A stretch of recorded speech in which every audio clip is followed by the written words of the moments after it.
Friends, புதினா சாதம் எப்படி செய்யுதுன்னு பார்க்கலாம். புதினாவை நல்லா அலசி எடுத்துக்கோங்க பச்சையாக. அதில் 4 காஞ்ச மிளகாய், பூண்டு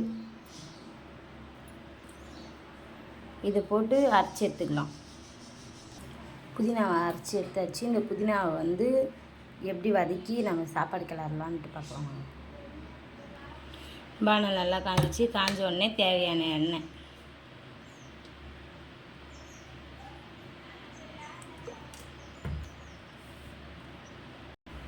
எண்ணெய் காஞ்சிச்சு. எண்ணெய் காஞ்சோடனே கடுகு,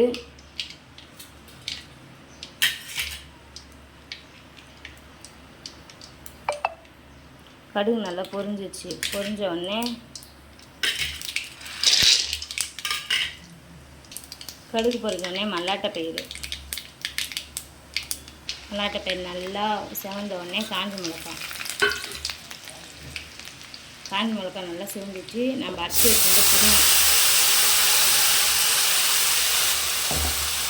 புதினா ஒரு 10 நிமிஷம் நல்லா வதக்கணும். இப்போ நல்லா ஒரு 10 நிமிஷம் சுண்ண உடனே இதை ஆற வைக்கலாம். ஃபேன் காற்றுல ஆற வச்சு சாதத்தையும் இதையும் சேர்த்து கிளற போகிறோம். இதை ஆஃப் பண்ணிவிட்டு ஆற வைக்கலாம்.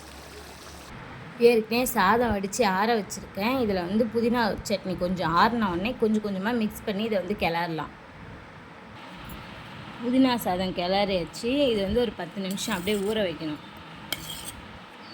அப்போ தான் அந்த கீரை, அந்த புதினா, அந்த எண்ணெய் அதெல்லாம் அந்த சாதத்தோடு மிக்ஸ் ஆகும். இதுக்கு தேவையான அளவு சால்ட்டு சேர்த்துக்கோங்க.